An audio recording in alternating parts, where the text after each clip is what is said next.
ngayon, I will going to discuss about naman sa next na functional groups natin. We have the ketones and aldehyde. So, itong mga functional group na ito ay same with dun sa mga nauna natin, dun sa carboxylic acid.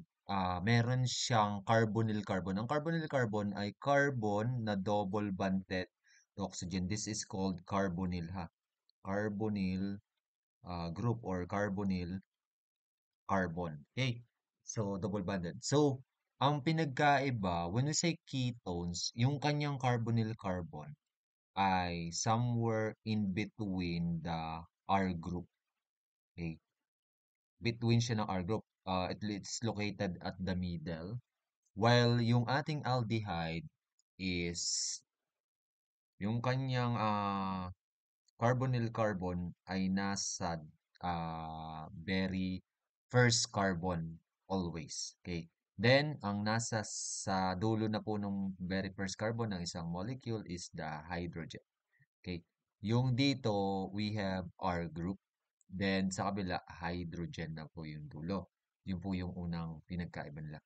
So, in aldehyde, automatically, our aldehyde group is automatic at carbon number 1. While ketone, carbonyl carbon is located at the middle. Okay? At middle. Bale, sa gitna po siya nakalocate.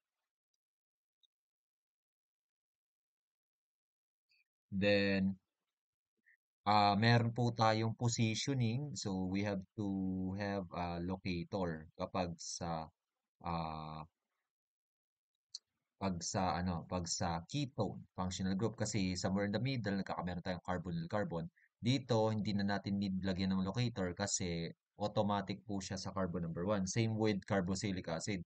Ang sa carboxylic acid nga lang yung kanyang nasa kabilang side na ito ay hindi H, OH if carboxylic acid. Okay?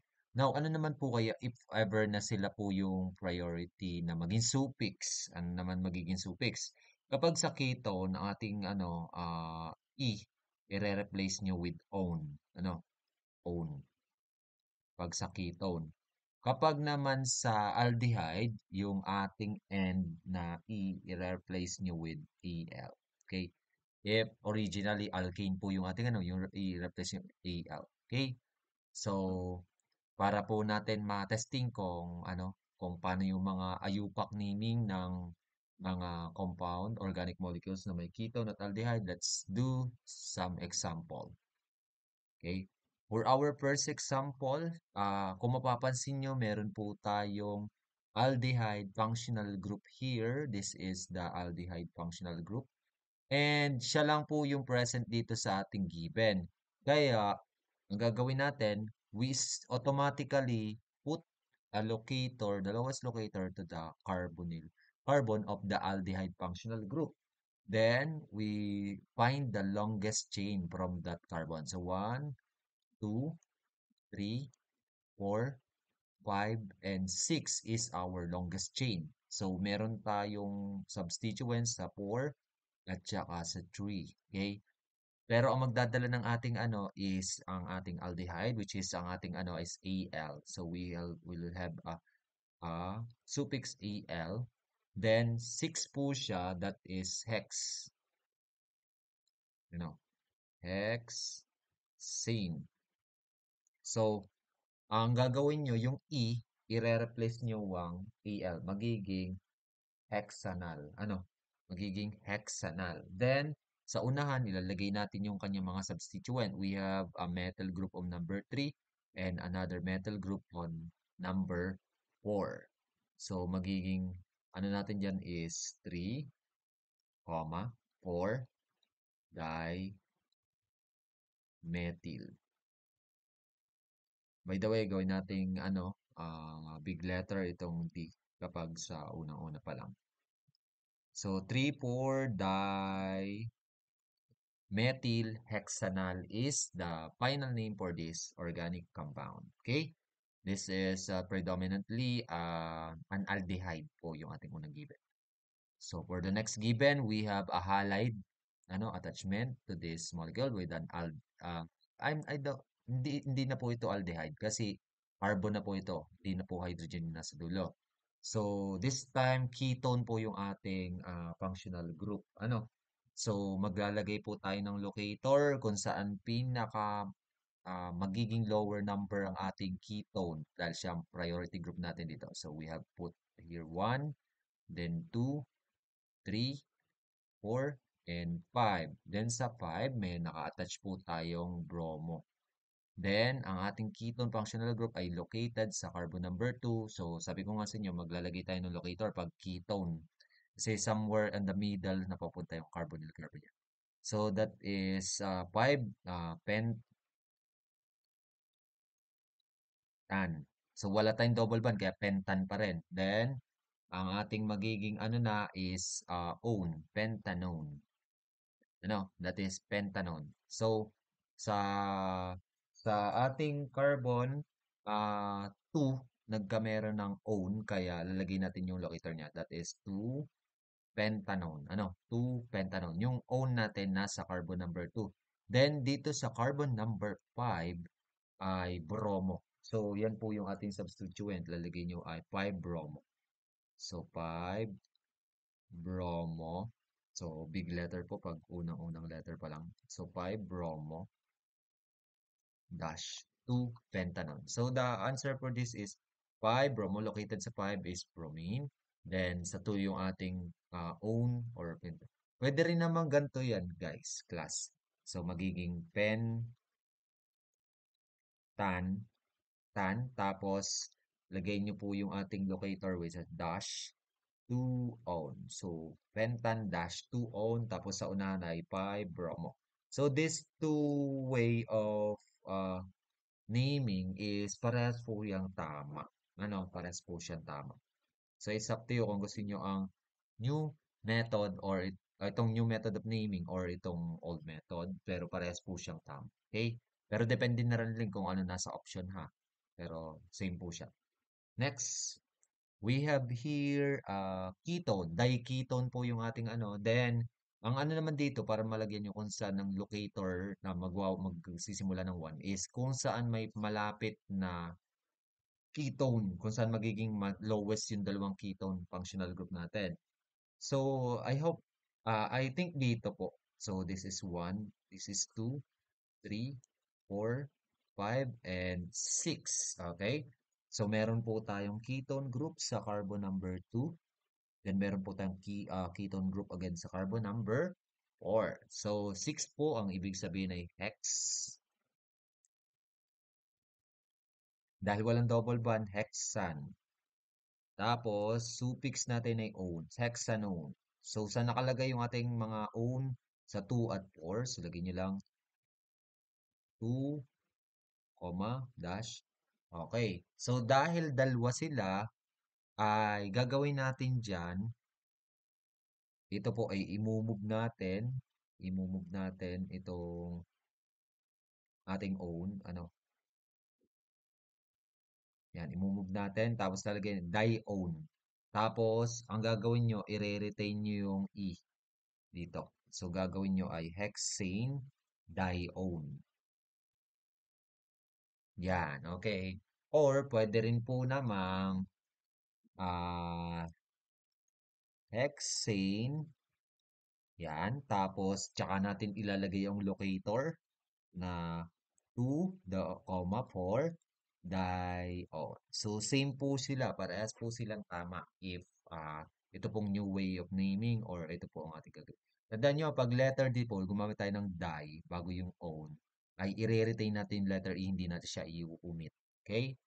So, for the next example. So, for this next example, ang atin naman pong predominant is an aldehyde functional group. Okay? Pero, ang atin pong ano ay meron po tayong nakikita ngayon na double bond. So, dito po, dikit natin kung siya ay E or Z. Ano? So, from this, ano, automatic po siya ang number 1. Count tayo ng longest chain. 1, 2, 3, 4, and 5. Okay? So, atin po muna nga alamin kung siya ay E o Z. Pero ito po ay automatic naman pong ito eh. Pentin, ano, pentin, pentin. Ba't po siya pentin? Dahil may double bond po. Tapos ang ating suffix ay kapag ang priority natin ano aldehydes al. So pentinal. Tapos ilalagay po natin kung saan nagkameron ng double bond. So nagkameron po tayo ng double bond sa number 3. So lagay po natin locator 3 pentinal. Then ilalagay din po natin kung ano siya, kung E or Z. So para malaman natin kung E or Z, atin po siyang tingnan kung nasa ng mga priority. So, ito pong carbon 4, we have carbon here, carbon. So, 4 bond po carbon, 1, 2, 3. So, may isa pa siyang hydrogen sa taas. Tapos, 1, 2, 3. So, itong kabilang carbon may hydrogen. So, different group po itong carbon na to, hydrogen sa taas. So, priority nasa baba. Tapos ito naman, hydrogen sa taas, ang priority nasa baba din itong malaking molecule. So that's why kung mapapansin nyo, ang ating po ngayong ano ay Z. Ha, pag Z, same side ang priority, nasa same side. So ang pangalan nito ay Z3-pentinal. Or pwede din naman ang ganito. Z, tapos ganyan. Tapos pen, tapos locator natin ng double bond 3, tapos in, tapos lagay niyo yung suffix 3 inal. Okay? Say pen 3 inal. Pero this one is also correct. Pares po silang correct. Ano? So next, we have here another sample na may double bond uli. So pero ang double bond natin dito ay good news dahil wala siyang isomerization or wala siyang stereoisomer dahil yung carbon dito sa anong ito ay same po yung kanyang ah, group na nasa na taas at baba kaya wala siyang stereoisomer. So no need to put Z or E. So now let's count the longest chain na maglo-locator ulit tayo na pinakamalapit sa ating ketone functional group which is our priority. So, 1. Uy, bali, ang gagawin yung guide sa ano, priority ay yung priority list na pinaprint ko sa inyo. So, 1, 2, 3, 4, 5, 6, 7. So, that is half. Ano, half. Dahil may double bond siya, that is heptene. Tapos, yung ating double bond ay sa unlocated. So, that is sa carbon number 5. Ano? So, lalagay nyo. Carbon number 5. So, 5 heptene. Lagay nyo dito. 5 heptene kasi yung double bond ay nasa number 5. Then, yung ating carbonyl carbon ng ating ketone ay dito naman sa suffix. Saan naman siya nakalagay? Lalagay nyo din muna siya ng locator. 5 heptene tapos 3 dash own. Ano? Yung 3, ano, ibig sabihin nasa 3 yung ano. Then, itong double bond ay nasa 5. Okay? So, let me, ano, color code. So, yung 5 po, locator po ng double bond, kaya heptene. Okay? Nagkakameron po ito ng locator yung O natin sa huli dahil nga ang ating carbonyl ng ketone ay pum nagkakameron siya ng locator dahil napunta siya dito sa gitna. Unlike sa aldehyde, automatic siyang 1 kaya makikita niyo al lang al or pentanal. Ano? Pero ito, 5 heptene pre-one kasi yung double bond natin meron sa 5, yun in. So, it was 7 carbon. Okay? Wala siyang isomerism.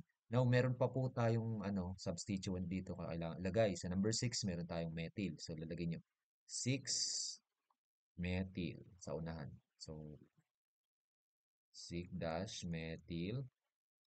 Tapos yan, 5-heptene 3-one. Okay? 6-methyl 5-heptene 3-one. Okay? That's it for this ano, example. So, next example tayo. So, ngayon ay meron po tayong hydroxyl group and 2 dione ulit tayo. May dione ulit. So, equidistant naman po sila. So, that's why kahit saan tayo maglagay ng number 1. So, I prepare maglagay ng number 1 dito na lang. So, 1, 2, 3, 4, and 5. So that's pent. Then wala naman siyang double bond kaya pentan. Ano, pentan. Tapos sa nakalagay yung ating mga ah, mga carbonyl sa 2, 4.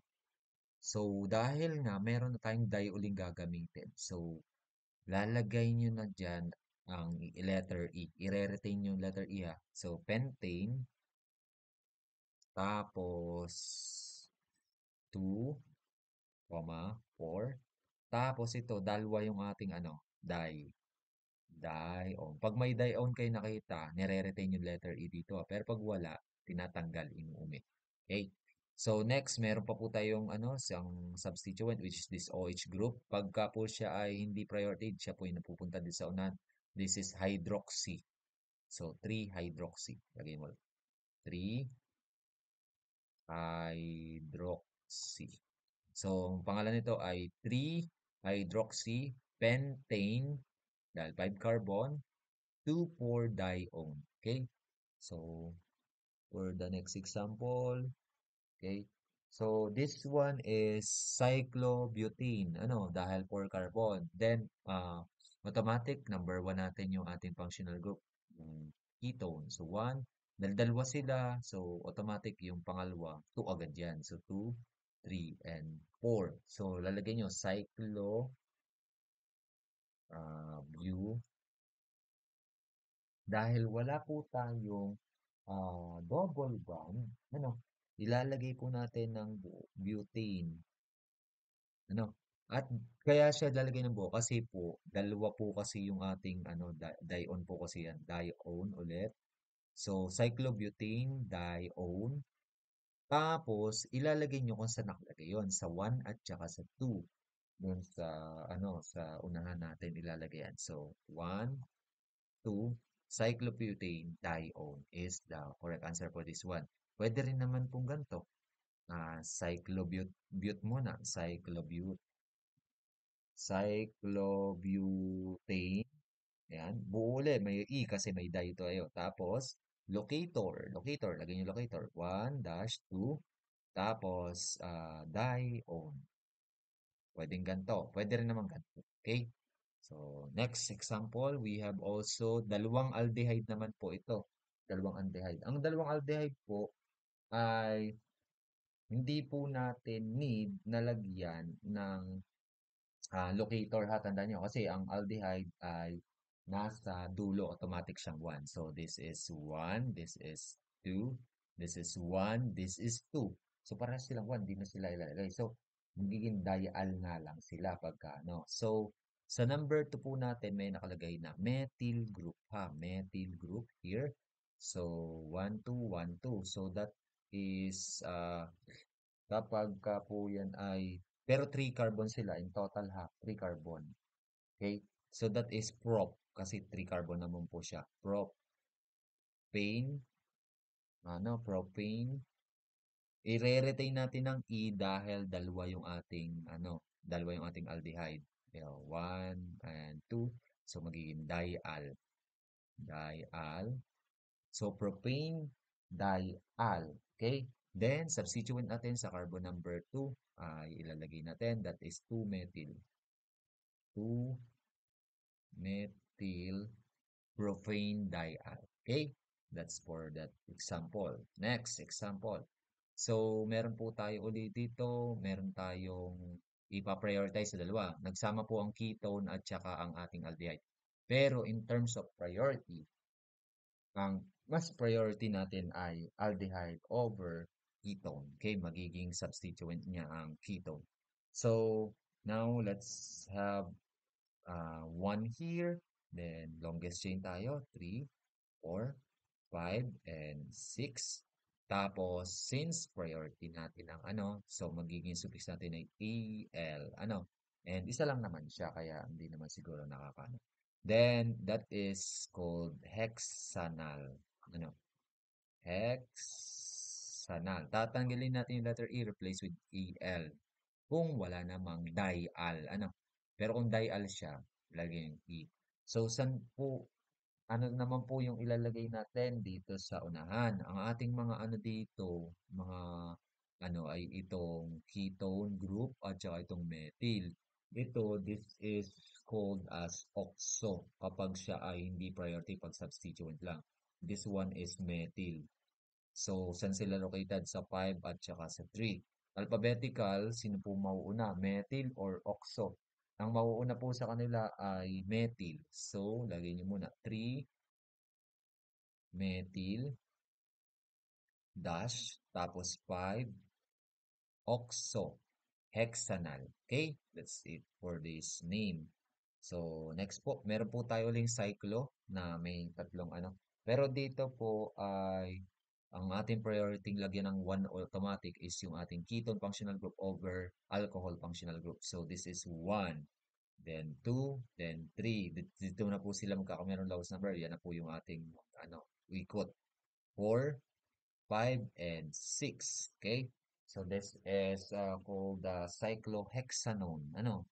So cyclohexanone po yung ano magiging ano nito. This is parent chain. Cyclohexa.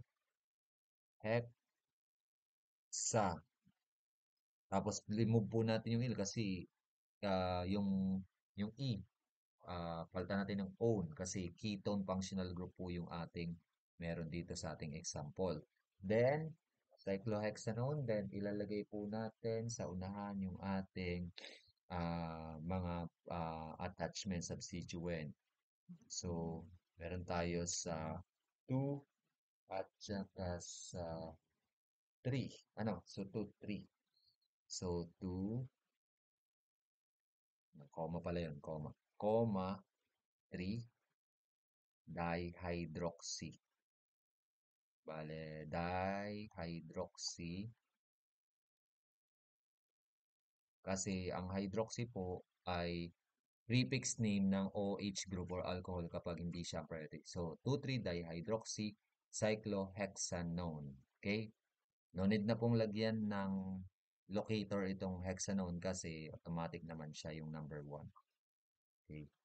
Next po, we have this one. So, this one is an aldehyde na nasa labas. Ano?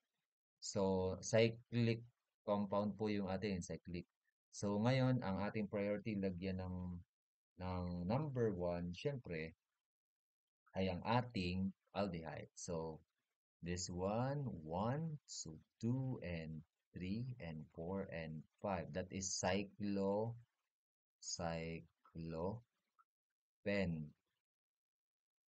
Ano, automatically, cyclopentane po siya. Ano, then, dahil nasa cyclo, kapares din lang po ito ng carboxylic acid. Ang gagawin nyo, ang magiging pangalan, di ba, sa carboxylic acid, pag cyclo, cyclopentane carboxylic acid. Ito naman, dahil ano siya, nasa cyclo, magiging pangalan niya ay cyclopentane carbaldehyde. Carbaldehyde, ano, or carbaldehyde, carbaldehyde. Yan po yung pangalan niya pag nasa cyclo. Tandaan nyo, pag aldehyde, tapos naka-attach sa cyclo, ay siya ay carbaldehyde ang ipapangalan natin at hindi na nilalagyan siya ng locator. So, ano po yung mga naka-attach natin? Meron tayo sa 3 at saka sa 2. Bromo po itong isa, tapos itong sa methyl. Ang mauna sa alphabet ay bromo. So, this is 3, bromo. Tapos 2, methyl.